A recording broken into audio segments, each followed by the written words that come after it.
अस्सलाम वालेकुम नाज़रीन, प्रोग्राम बिहाइंड द न्यूज़ सां गॾु मां आहियां जो मेज़बान मेराज हबीब। मुल्क अंदरि बरसाती बोर्ड जी तबाही सबबि 3 करोड़ खां वधीक माण्हू शदीद मुतासिर थिया आहिनि।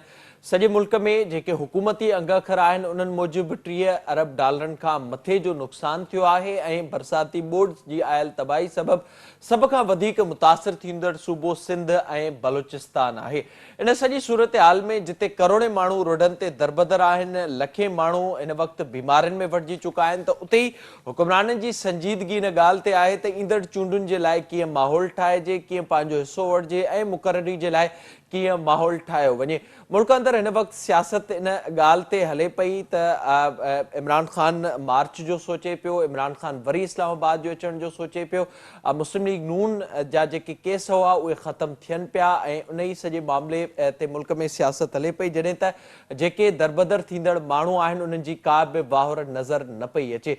मजमूई तौर ते जेको हिन वक़्त ताईं नुक़सानु थियो आहे उन बाबति पाण प्रोग्राम में ॻाल्हाईंदासीं ऐं ताज़ो ई जेका तब्दीली कई वई आहे नाणे वारे वफ़ाक़ी वज़ीर जी इसहाक़ डार जे ॾे वापसि अचण सां डॉलर में घटिताई आई आहे ऐं उन डॉलर जे घटिजण ऐं पेट्रोल जी क़ीमत में घटिजण सबबि इख़्तिलाफ़ बि साम्हूं आया आहिनि। मिफ्ता इस्माइल मूजिबि उनजो इहो चवणु आहे त पेट्रोलियम लेवी जे बाबति जेको मुआदो IMF सां थियल हो उन जी ख़िलाफ़ वर्ज़ी अगरि असां कंदासीं त उन जा ईंदड़ ॾींहनि में वधीक ॾुखिया शर्त IMF जा थी सघनि था। टारगेट्स जेके रखियल आहिनि उहे कीअं हासिल कया वेंदा ऐं जेको नुक़सानु आहे उहो कीअं पूरो कयो वेंदो ऐं सभ खां वधीक मुतासिर थींदड़ सूबो सिंध, उन में मजमूई तौर ते मईशत खे कहिड़ो नुक़सानु थियो हिन बाबति पाण प्रोग्राम में ॻाल्हाईंदासीं। असांखे हिन वक़्तु वीडियो लिंक ज़रिए जॉइन कयो आहे नामेरा मुआशिर माहिरन मोहतरम जनाब जब्बार मेमण साहब। साईं अस्सलाम वालेकुम। सर वॾी महिरबानी जॉइन करण जे लाइ। जवाहर साहब, सभ खां पहिरियां त इहो ॿुधाइजो मजमूई तौर ते जेका बरसाती बोर्ड जी तबाही आई आहे उन सां असां इहो ॾिसूं पिया सभ खां वधीक जेको सूबो मुतासिर थियो आहे उहो सिंध थियो आहे। अवाम मजमूई तौर ते कीअं पिया ॾिसो त मईशत खे कहिड़ो नुक़सानु पहुतो आहे इन सूरत हाल में?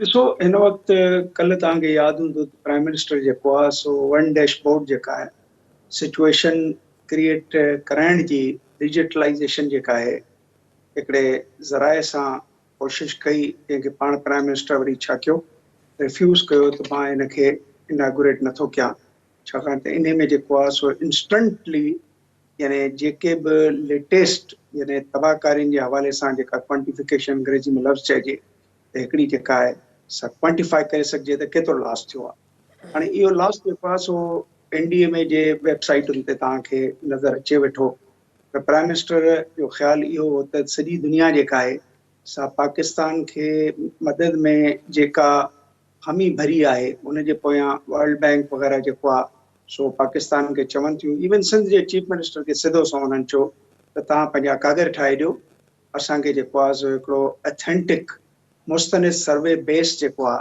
सो तव्हां पंहिंजी जेका आहे सूरत हाल ॿुधायो, तव्हांजा घर उनजी रिहेबिलिटेशन में तव्हांखे छा खपे, इरीगेशन जो तव्हांजो जेको नुक़सानु थियो आहे उनजी मज़बूती लाइ केतिरा पैसा खपनि, तव्हांजो चौपायो माल जेको आहे सो उनजी जेका आहे सा नुक़सान जे हवाले सां जेका आहे सही फिगर साम्हूं आणियो ऐं प्लस ॿिया जेके बि रिहेबिलिटेशन वर्क आहिनि जंहिंमें तव्हां चओ था पुलूं असांजूं जेके आहिनि से किरी पयूं आहिनि, तव्हां जंहिंजे मुतलिक़ चओ था त रोड जेके आहिनि से तक़रीबन नॉन सर्विसेबल या रिपेयरेबल या जेके चइजे त नाक़ाबिल इस्तेमालु आहिनि। दुनिया जो हर मुल्क जेको आहे बल्कि मल्टीलेटरल ख़ासि करे जेके डोनर्स आहिनि उहे इन ॻाल्हि ते काफ़ी जेको आहे सो इसरार पिया था कनि त तव्हां जेको आहे सो पंहिंजी ब्लू प्रिंट साम्हूं आणियो ऐं असांखे ॾेखारियो त कहिड़े मद में तव्हांखे छा खपे, छो खपे, रीज़न छा आहिनि।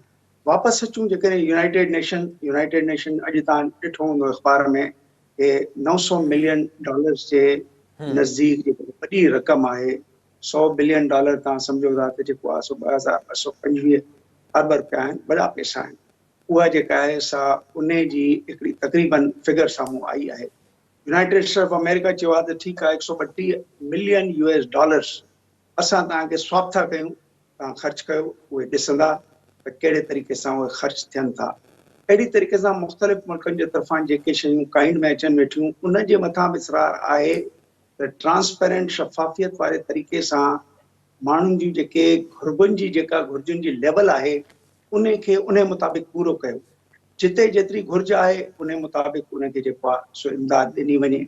हाणे इहे सभु ॻाल्हियूं जेके आहिनि से असां वटि हिकिड़े किताबी सूरत में मुस्तनिद सूरत में अञा ताईं बि मां चवंदुसि त उन हद ताईं अवेलेबल न आहिनि त इन्हनि नुक़साननि जे हवाले सां दुनिया कीअं जेको आहे सो असांखे मोट ॾिए। तव्हां पाण जेको आहे सो मुंहिंजो ख़्यालु आहे टेलीविज़न में तव्हांजे ख़बर हुई, अख़बारुनि में हुई त यूनाइटेड नेशंस वारनि चयो त असां शुक्रियो अदा था कयूं प्राइम मिनिस्टर ऑफ पाकिस्तान था, त उन असांखे ख़ातिरी ॾियारी आहे त जेके बि पैसा मिलनि था ॿाहिरिनि मुल्कनि मां इन सहकार जे मद में उन्हनि खे शफ़ाफ़ियत सां ख़र्च कयो वेंदो। हाणे तव्हांजे इन सवाल जो ॿियो हिसो अचे त थोरी देरि लाइ इहे किताब, इहे ज़रूरतूं जेका असां हिन वक़्तु एस्टिमेट ठाहियो आहे, जेका हुकूमत पाकिस्तान जे तरफ़ां ऐलानात थिया आहिनि, उहा फिगर 10 खां अरिड़हं ते आई ऐं हींअर अची 30 अरब डॉलरनि ते बीठी आहे।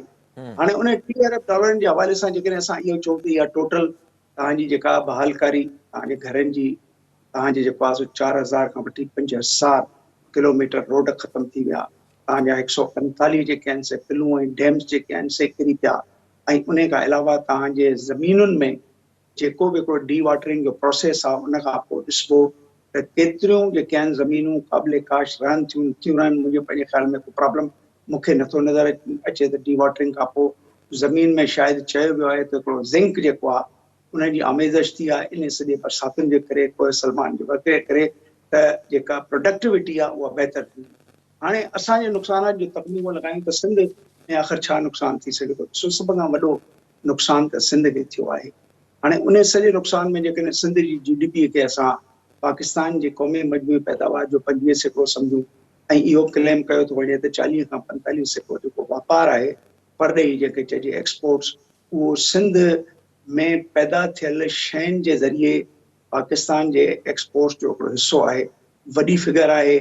इहो बि असां चऊं था त 50% खां वधीक जेके टैक्सिस आहिनि सिंध कमाए वेठी ॾिए। हाणे जेकॾहिं असां हिनखे, मां हिकिड़ो रफ एस्टिमेट चवंदुसि, मां हिनखे पंहिंजो प्रिसिशन एस्टिमेट नथो चवां, पर हिकिड़ो रफ एस्टिमेट इहो आहे त इन $30 बिलियन में आख़िर असांजो लॉस $10 बिलियन ज़रूरु थियो आहे, छाकाणि त असां सभ खां वधीक अफेक्टेड आहियूं। $10 बिलियन तव्हां सम्झो था त $1 बिलियन जेको आहे सो 225 अरब रुपयनि जे बराबरि आहे। त इहा सॼी रक़म जेका आहे सा तमामु वॾी रक़म आहे ऐं उहा रक़म जेका आहे जेकॾहिं असांखे कंहिं तरीक़े सां अंदरूनी वसाइल छा आहिनि त सिंध खे पंहिंजी जेका PHDP आहे उनखे क़ुर्बानी ॾियणी पवंदी। सिंध पंहिंजो इंफ्रास्ट्रक्चर जेको रेगुलर आहे उन जे बजाए इहे सभु पैसा इमरजेंसी इंफ्रास्ट्रक्चर डेवलपमेंट में वेंदा, जेके हिन सैलाब ऐं हिन मींहनि जे करे जेको नुक़सानु थियो आहे।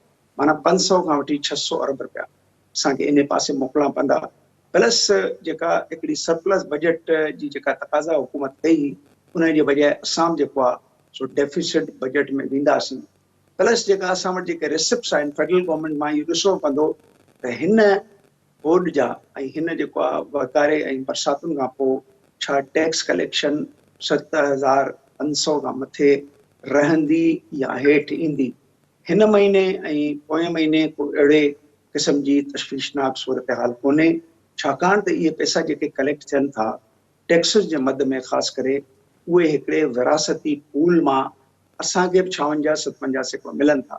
जेकॾहिं इहा पैसा असांखे 56-57% न सही 50% मिलनि ऐं असां पंहिंजो PHDP जेको आहे उहो इन इंफ्रास्ट्रक्चर ख़र्च कयूं ऐं ॿाहिरां आयल मदद में कोशिशि कयूं त फेडरल गवर्नमेंट खे जेकॾहिं इहे पेमेंटूं थियनि थियूं त उन्हनि खां पंहिंजो हिकिड़ो हिसो असां वठण जी कोशिशि कयूं इन टाइम, त जीअं इन्हनि माण्हुनि खे जिन जो नुक़सानु थियो आहे, जेका एक्चुअली ज़ाहिरा उन ताईं उहे शयूं पुछ। अच्छा जबर साहब, हिन में मूंखे इहो ॿुधाइजो ज़ाहिरा जेके अवां फिगर्स ॿुधायो पिया ज़ाहिरा हिन वक़्त ताईं एस्टिमेट्स आहिनि, छो त बाज़ाब्ता तौर ते का अहिड़ी सर्वे नाहे थी जंहिंजे बुनियाद ते इहे सभु शयूं साम्हूं अचनि, उन में बि असांखे तज़ाद नज़र अचे थो। असां ॾिठोसीं मिफ़्ता हिकिड़ी ॻाल्हि कई ऐं उनखां अलावा ॿिया वज़ीर उन बाबति एस्टिमेट्स बाबति मुख़्तलिफ़ ॻाल्हियूं कनि पिया। मजमूई तौर ते जेका सिंध में सूरत हाल आहे, कराची खे छॾे हैदराबाद जो कुझु हिसो ऐं असांखे थरपारकर वारो पासो नज़र अचे थो जिते कुझु घटि नुक़सानु थियो आहे, पर मजमूई तौर ते सॼी सिंध इफेक्ट थी आहे। उनखां अलावा जे तव्हां ॾिसो लेफ्ट राइट बैंक सॼो इफेक्ट थियो आहे, उन में तमामु घणो नुक़सानु थियो आहे। उन में बि जेका सभ खां वधीक मुतासिर थींदड़ आबादी आहे, हिकु त उहे आहिनि जेके विचोले तबिके जा माण्हू आहिनि, जेके कुझु पकनि घरनि में रहनि पिया, उन्हनि खे नुक़सान थियो आहे पार्शली, पर उहे ड्रथा न आहिनि। ॿियो हिकु जेको वॾो तइदाद आहे जेके सिंध हुकूमत फिगर्स ॾिए पई, 30 लख घर कचा उहे मुकमल तौर ते ड्रही पट थी विया आहिनि ऐं जेके डिस्प्लेस्ड माण्हू आहिनि, बेघर जेके माण्हू थिया आहिनि, उन जो एस्टिमेट सिंध हुकूमत इहो ॿुधाए पई त 73 लख खां मथे माण्हू बेघर थी चुका आहिनि सिंध में। ईअं ई साॻिए तरीक़े सां वरी मईशत जे हवाले सां जेके फिगर्स साम्हूं अचनि पियूं, उनमें जेके क्रॉप्स आहिनि उहे 80 खां 90% असांखे ख़तमु थींदे नज़र अचनि थियूं ऐं ईंदड़ जेको फ़सुलु आहे उन में बि इहो नज़र अचे पियो त उन जे लाइ बि ख़दशा आहिनि जिन जो अवाम बि ज़िक्र कयो। त हीअ जेका हेॾी वॾी आबादी जेके लखनि में माण्हू असांखे हिन वक़्तु रोडनि ते नज़र अचनि था, जिन जी मईशत या ज़रात हुई या मालवंद माण्हू हुआ, उहा मुकमल तौर ते लुड़ी वई, उहा उन्हनि जी तबाह थी वई, हू रोडनि ते हू ख़ैमनि में अची विया। उन्हनि जी जेको हाणे ज़ाहिरा असां रेस्क्यू ऐं रिलीफ में हुकूमतूं नाकाम ॾिठियूंसीं, त उन्हनि जी रिहेबिलिटेशन जे लाइ कहिड़ा क़दम खणण जी ज़रूरत आहे, उहे तकड़ा क़दम खयां वञनि त जीअं घटि में घटि उन्हनि माण्हुनि खे वक़्ती तौर ते बीहारे सघिजे। ॾिसो, सभ खां पहिरें जेका आहे सा इन ते पाकिस्तान में सभु माण्हू मुतफ़िक़ आहिनि जिन जो इक़्तिसादियात सां ताल्लुक़ आहे त इक़्तिसादियात खे कीअं जल्दी उनखे बहालीअ वारे फेज़ में आंदो वञे। उन्हनि जो चवणु इहो आहे त सिंध जो जेको वॾे में मसइलो आहे त सिंध जेका आहे सा पाणीअ में ॿुॾी वई आहे। सभ खां पहिरें जेको आहे यानी एक्स्ट्रा ऑर्डिनरी मेजर्स खणी करे फ़ौज मुख़्तलिफ़ हंधनि ते तव्हां ॾिठो हूंदो जेके तनसीबात आहिनि इलेक्ट्रिसिटी जो उतां पाणी कढण जी कोशिशि कई आहे। ॿियनि हंधां बि जेको आहे सो फ़ौज वटि कुझु वसाइल आहिनि डी वॉटरिंग जा जेके इस्तेमालु कया विया आहिनि। ऐं ईअं नथो चई सघिजे त को असांजे इरीगेशन डिपार्टमेंट, असांजी एग्रीकल्चर डिपार्टमेंट, असांजो वर्क्स डिपार्टमेंट, इन्हनि वटि वसाइल जेके आहिनि से उन्हनि खे मोबिलाइज़ करण में का मुंहिंजो ख़्याल आहे का मुश्किलात थींदी। हिन वटि जेके बजट्स आहिनि उनजी प्रायोरिटी जेका आहे सा एक्स्ट्रा ऑर्डिनरी तौर ते उहा प्रोक्योरमेंट उन मशीनरी जी ज़रूरत आहे कंहिं बि तरीक़नि सां, सिधे अणसिधे तरीक़े सां, त पाणी जेको आहे सो कढियो वञे। जॾहिं पाणी इहो कढियो वेंदो त हाणे अचूं त असांजे एस्टिमेट छा आहिनि। सिंध जे वॾे वज़ीर जेको आहे सो वर्ल्ड बैंक वारनि सां वेझड़ाई में मुलाक़ात थी, अख़बारी रिपोर्टेड ख़बरूं अथव ऐं मुंहिंजे ख़्याल में उहे सही हूंदियूं, प्रेस रिलीज़ बि उन जो निकितो हो त उन में जेको आहे सो सिंध जे वॾे वज़ीर $500 मिलियन जी घुर कई आहे। त $500 मिलियन जी उन ब्रेकअप बि कई त $100 मिलियन असांखे पोइ घरनि जे बहालकारी लाइ खपनि, $100 मिलियन रोडनि जे लाइ खपनि, $100 मिलियन असांखे इरीगेशन जो पंहिंजो नेटवर्क मज़बूत करणो, $100 मिलियन जेको आहे सो कंहिं तरीक़े सां इहे जेके यानी फार्मिंग सेक्टर या असांजा जेका हरी आहिनि उन्हनि खे वापसि आणण लाइ इन प्रोडक्शन ऐं प्रोडक्टिविटी जो हिसो बनाइण लाइ असांखे उन्हनि खे सहकार ॾियण जी ज़रूरत आहे। छाकाणि त उन्हनि जा जेके ज़राया आहिनि उहे हिन वक़्तु ज़ीरो त न बल्कि मां चवंदुसि मनफ़ी आहिनि। हिन वक़्तु हुननि खे त हिकिड़ो मानीअ जी तलाश आहे, पाणीअ जी तलाश आहे, हिकिड़ो जेको आहे सो तमामु इंतिहाई मुंहिंजो ख़्याल आहे जंहिंखे चइजे त उहे असेंशियलिटीज़ आहिनि जंहिंमें इवन मां कपिड़नि खे कोन थो शुमार कयां। हाणे इन्हनि माण्हुनि खे मुंहिंजे पंहिंजे ख़्याल मां वापसि इन प्रोडक्शन इकोनॉमी में आणण जो मतिलबु इहो आहे त इहे शहरी जेके आहिनि इन्हनि जी ख़ुशहालीअ जो ज़रियो इहे ई अथव माण्हू जेके पूरो सिबियल चपल बि कोन था पाइनि। उहे ई माण्हू आहिनि जेके हिन वक़्तु रोडनि रस्तनि ते वेठा आहिनि। उहे ई माण्हू आहिनि जेके लॾ पनाण करे के स्कूलनि में पनाह वरिती अथनि। उहे ई माण्हू आहिनि जेके डेंगी, गैस्ट्रो ऐं मुख़्तलिफ़ क़िस्म जे बीमारियुनि में मुब्तला थी करे ईअं लॻे थो त इहा हिकिड़ी पेंडेमिक थियण वारी आहे।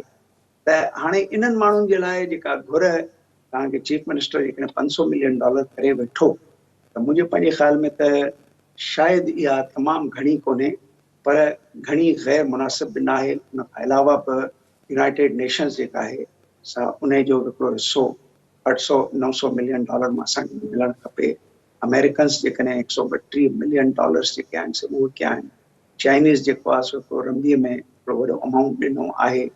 इहे सभु शयूं जेके आहिनि बिल्कुलु मां दुरुस्त पिया चओ। हिकु जेको ॿियो मामिलो साम्हूं अचे पियो ज़ाहिरा हुकूमती सतह ते जे असां ॾिसूं पिया, जंहिंसां अंग अखर खणूं 2010 जी ॿोॾि ऐं 2011 में बरसातूं, 2020 में लेफ्ट विंग में जेका तबाही आई, वरी हाणे 2022 में असां शयूं एक्सपीरियंस कयूं आहिनि।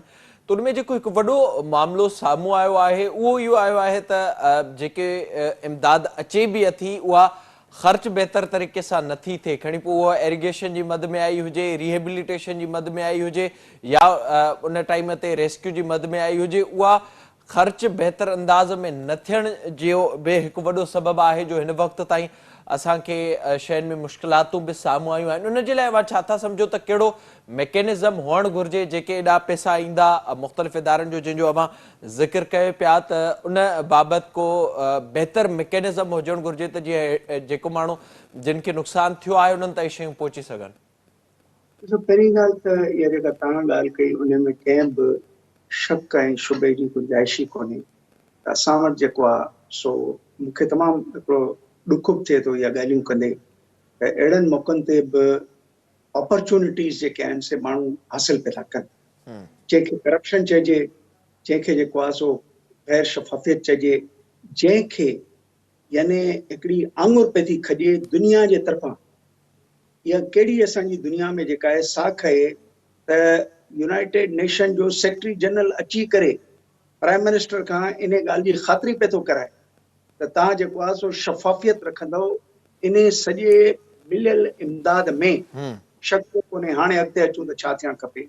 मुंहिंजो पंहिंजो ज़ाती ख़्यालु इहो आहे, जेको ॿियनि सां मां शेयर कंदो आहियां, काफ़ी ग्रुप में असांजा दोस्त इकोनॉमिस्ट आहिनि, सोशल रिफॉर्म्स जा हामी आहिनि, त जेके बि ॿाहिरियूं धुरियूं आहिनि उन्हनि खे पैसा जेकॾहिं कैश ॾियनि थियूं, बहितर त इहो आहे त काइंड में मटीरियल अचे त जीअं तव्हांखे एक्सेस ई न हुजे त पैसा वठी करे पैसा ठाहियो।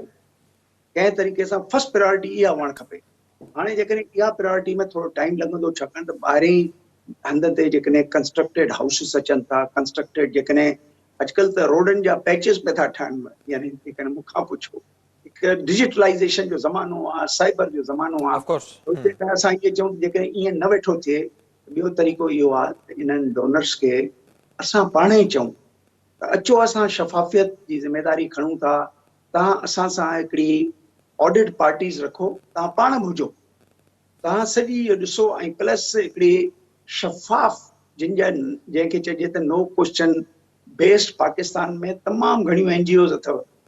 आख़िर जेको आहे सो ईदी जेको आहे सो ईअं त कोन्ह ठहियो, माण्हू उन्हनि खे ईअं त पैसा न ॾिना। सैलानी जो जेकॾहिं नालो आहे, असां कराची यूनिवर्सिटी में इन्हनि खे PhDs ताईं ऑनररी ॾिनियूं, इन्हनि जो नालो आहे छाकाणि त इहे पंहिंजे ज़ात में दिलचस्पी कोन्हे। इन्हनि जी दिलचस्पी आहे त जेके वसाइल उन्हनि खे मुहैया थियनि था पाकिस्तानियुनि जे तरफ़ां या ॿारनि जे तरफ़ां, उन्हनि जे बारे में को मुंहिंजो ख़्यालु आहे एॾो क्वेश्चन रेज़ न थियो आहे। अख़ुवत खे बि मुंहिंजो ख़्यालु आहे उन में साम्हूं रखी सघूं था, छाकाणि त अञा ताईं उन्हनि जे नाले जे अॻियां के ख़राबियूं साम्हूं न आयूं आहिनि। पर जेकॾहिं डोनर्स इन में शामिल थींदा, थर्ड पार्टी ऑडिट जेका आहे सा हिकिड़ो संग मील रहंदी। मुंहिंजे पंहिंजे ख़्याल में 100 रुपयनि मां 90 रुपया एक्सपेक्टेशन आहे त ख़र्च थींदा। पर जेकॾहिं कूड़नि हिकिड़ो बिल ऑफ मेजरमेंट्स जेको अक्सर तव्हां वर्क्स में ॾिठो हूंदो हर डिपार्टमेंट में, बिल्कुलु पूरा बिल, मां सिंधी ऐं सवलीअ में चवां त शायदि माण्हू सम्झनि त कूड़नि बिलनि जे बेसिस ते या हायर कास्ट प्रोक्योरमेंट जे बेसिस ते, मां तव्हांखे अॼु हिकु ॿी ॻाल्हि थो ॿुधायां। Federation of Pakistan chamber commerce में मां अल ख़ैर वारनि सां इन कम में तमामु घणो गुफ़्त शनीद थींदी आहे। मां हैरान थींदो आहियां जॾहिं उहे मूंखे कंपेरिज़न करे ॾेखारींदा आहिनि त असां हिकिड़ो मोबाइल टॉयलेट 8500 में ॾिसो, उनजो डिस्प्ले मां ॾिसंदो आहियां, सरकार जेका आहे असां उनखे 80,000 रुपया ॾेखारिया आहिनि।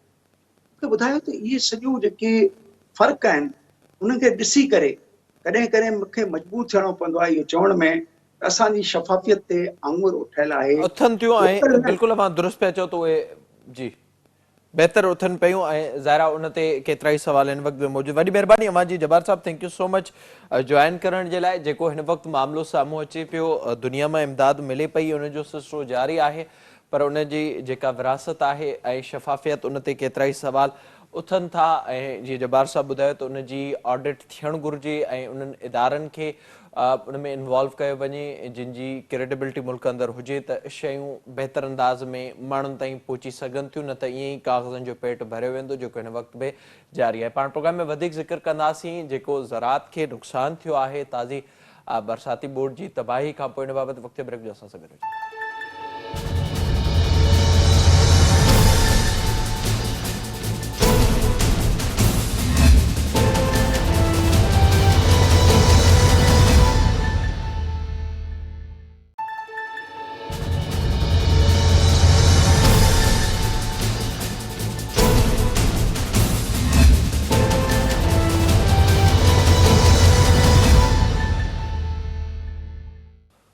वेलकम एक नाज़रीन प्रोग्राम जे हिस्से में पाण ज़िक्र कंदासीं मजमूई तौर ते जेका ही सिंध में तबाही आई आहे उन में जिते माण्हुनि जो सभु कुझु लुड़ी वियो आहे त उते ई सभ खां वधीक जेको नुक़सानु थियो आहे उहो ज़राअत खे थियो आहे। ज़राअत जे नुक़सान बाबति जेके अंग अखर आहिनि उन्हनि ते बि ख़दशा ज़ाहिर कया पिया वञनि, छो त हिन वक़्त ताईं बाज़ाब्ता तौर ते का सर्वे नाहे थी ऐं उन्हनि बाबति सिर्फ़ु अंदाज़ा ई लॻाया पिया वञनि। उहे शयूं काग़ज़नि में हुकूमती सतह ते ॾिनियूं पियूं वञनि ऐं उन सां गॾोगॾु इहो ख़दशो मौजूदु आहे। काल्ह उन बाबति इजलास बि थियो। हिन वक़्त ताईं मुख़्तलिफ़ शहरनि में पाणी बीठल आहे ऐं तक़रीबन केतिरनि ई जायुनि ते 70 खां 80% ताईं बि पाणी बीठल आहे ऐं इहो ख़तरो बि मौजूदु आहे त कणिक जे फ़सुल जी पोखी बि मुतासिर थी सघे थी। उन खां अलावा पाण प्रोग्राम में ज़िक्र कंदासीं त हीउ जेको बीठल पाणी आहे जेको महीननि ताईं बीठो आहे उन सां ज़मीन खे कहिड़ो नुक़सानु थी सघे थो, प्लस में पाण इन ते बि ॻाल्हाईंदासीं त हीअ जेका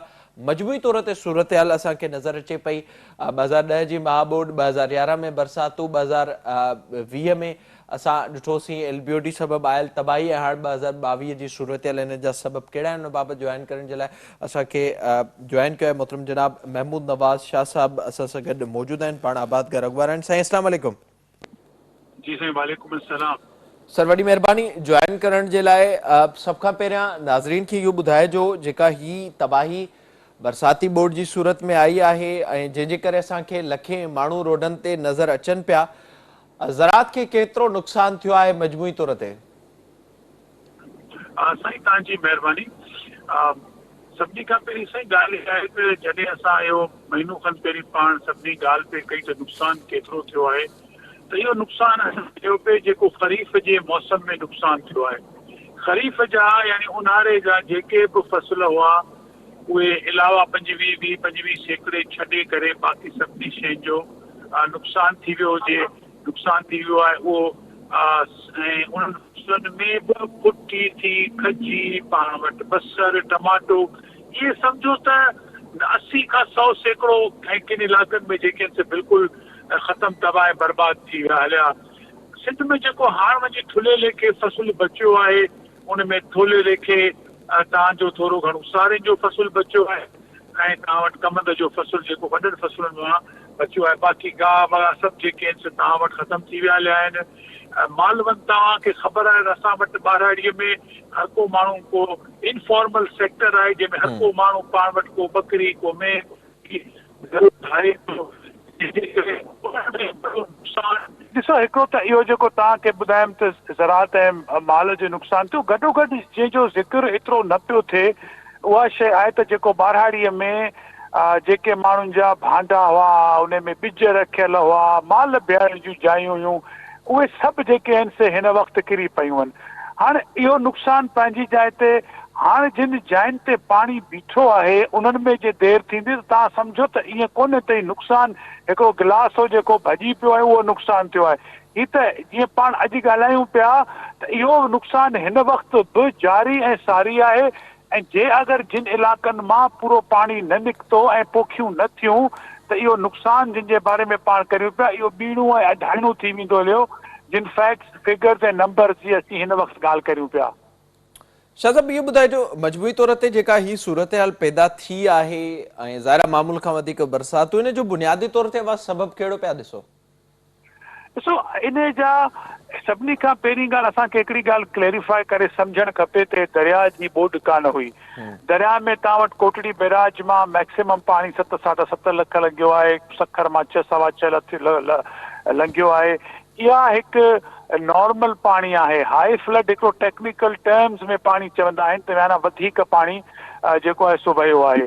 हाणे इहो पाणी त रादर असांजी रिक्वायरमेंट ज़रूरत हुई न रुगो असांजे इंडस डेल्टा जे लाइ पर एनवायरमेंट जे लाइ, ज़राअत लाइ ऐं पूरनि इलाइक़नि में खूहनि जे लाइ सभिनी लाइ तमामु सख़्तु असांजी ज़रूरत वारो पाणी हो।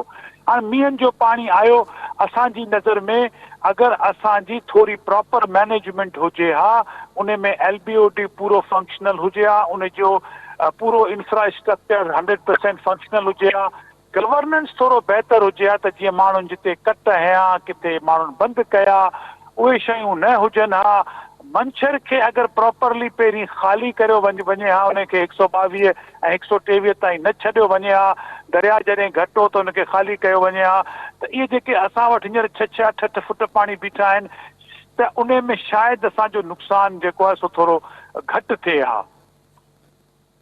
ज़ाहिर आहे जेको न थियण जे करे नुक़सानु वधीक थियो आहे।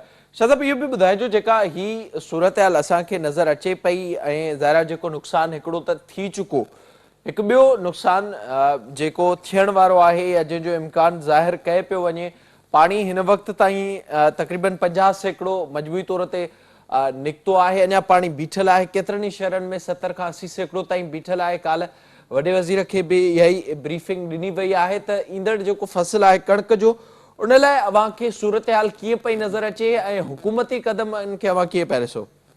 आउं तव्हांखे 2-3 ॻाल्हियूं ॿुधायां। ॾिसो, असां सिर्फ़ु नेक्स्ट शइ खे ॾिसूं था। ॾिसो, कणिक असां वटि लार्जेस्ट ग्रोन क्रॉप आहे, वधि में वधि पोखियो वेंदो आहे, असांजो स्टेपल फूड बि आहे, फूड सिक्योरिटी जे लाइ बि ज़रूरी आहे, पर माण्हुनि जे हथ जी ॻाल्हि न आहे। इन वक़्तु तव्हां कणिक, मूंखे नथो लॻे त को 40% एराज़ी खां मथे पोखे सघंदो। वेतर ॿुधूं था त शुगर मिलूं अगरि लेट थियनि थियूं त अञा थी सघे थो त फिगर्स कुझु घटि थियनि। ॿिए नंबर ते ॻाल्हि इहा आहे त पाणी जेको फ्रेश आहे उहो बंदि कयल आहे, जेको नओं पाणी अचे पियो ऐं सिर्फ़ु ड्रेनेज जो पाणी हले पियो। जेको 30-40 एकड़ हिकिड़ो फ़सुलु बचियो आहे, ॿियो जेको आईंदा जो फ़सुलु आहे, उन लाइ इहो प्रोग्राम बि ठाहिणु ज़रूरी आहे त उते पाणी पहुची सघनि, उते माण्हू जेका थोरी तकी पोखी असां करे सघनि। ऐं सम्झां थो इहो बि हिकिड़ो हिन वक़्तु चैलेंज आहे। जेको सवाल तव्हां पुछो पिया, उनजो जवाबु अदा इहो आहे त हिकु त कणिक असां वटि आउं नथो सम्झां 40-45 एकड़ खां मथे थी सघंदी, जेका थींदी बि उनखे वेदर जा, क्लाइमेट जा, पाणी जा चैलेंजिस आहिनि। तमामु महांगाई जेका थियल आहे, जंहिंमें भांग टीणी क़ीमत ते थियल आहे, माण्हू अॻे ई नुक़सान में आहिनि, त उन्हनि खे पोखी करण में चैलेंज थींदो। हिन वक़्तु सरकार खे खपे त कणिक जी खां बियॉन्ड स्ट्रेटजी ठाहे एग्रीकल्चर खे रिवाइव करण जी। ज़मीनूं तव्हांखे अवेलेबल थींदियूं के अक्टूबर में, के नवंबर में, के दिसंबर में, त जॾहिं टाइम कणिक जो को रहंदो त पोइ जेके तेली बीज आहिनि, सनफ्लावर हिकिड़ी अहिड़ी पोखी आहे जेका असां 2011 में प्रपोज कई हुई, त उहा तव्हां दिसंबर में पोखे सघो था, जनवरी में पोखे सघो था, फेब्रुअरी में पोखे सघे थो, त घटि में घटि। ऐं उहा नंढे स्टेशन जी बि आहे थोरी, ऐं उनखे पाणी थोरो घटि खपे कणिक खां, त उहा हिकु अहिड़े क़िस्म जो फ़सुलु आहे जेको घटि में घटि बहितरीन त हिकिड़ी आमदनी न ॾींदो, पर घटि में घटि तव्हांजे मुल्क में जेको तव्हां $3.5 अरब जो इम्पोर्ट करियो था उन में बि घटि कंदो, आणींदो। ऐं ॿियो त कुझु ज़रात जो फीथो जेको आहे सो फिरी सघंदो।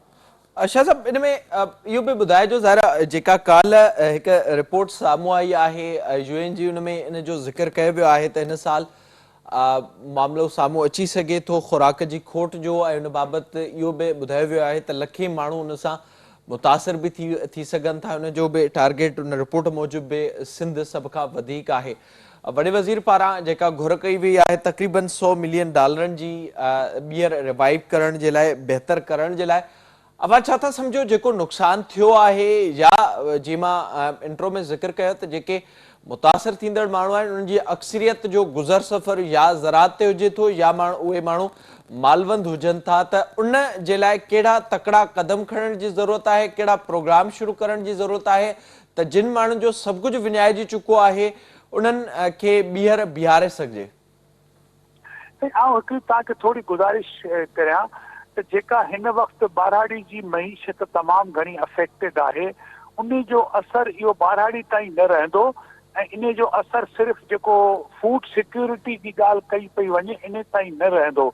छो त ॿारहाड़ी जी जेका मईशत आहे असांजी ज़रात जी, उहा न रुगो खाद खुराक जूं शयूं पैदा करे थी, पर काफ़ी रॉ मटीरियल पैदा करे थी, जंहिंसां तव्हांजे शहर जी मईशत जो बि फीथो फिरे थो।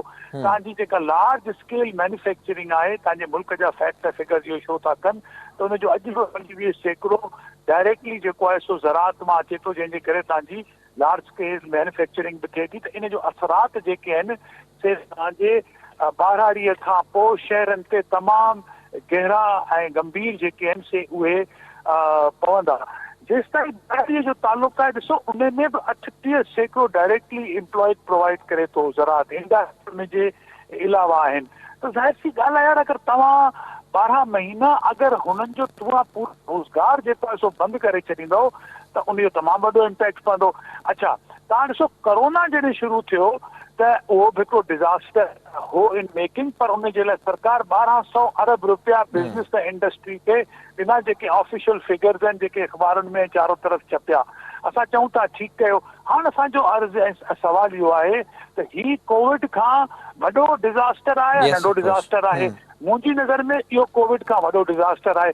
जे वॾो डिज़ास्टर आहे त गवर्नमेंट खे इन सिलसिले में स्टेक होल्डर्स खे गॾु करे तमामु वॾे प्रोग्राम जो अॻे साल पूरे जे लाइ सर उन जे लाइ छा तजवीज़ूं हुजण घुर्जनि शाह साहब? तजवीज़ूं जेके ॾिनियूं आहिनि उन में हिकिड़ियूं शॉर्ट टर्म आहिनि, हिकिड़ियूं मीडियम टर्म आहिनि। शॉर्ट टर्म तंज़ीम जेके असां तजवीज़ कयूं उन में सभिनी खां पहिरीं तव्हांखे कणिक, सनफ्लावर, तूरियो ऐं कपह जो बिज फ्री प्रोवाइड करणो खपे, छो त हर ज़मीन हिन वक़्तु वांदी न थींदी।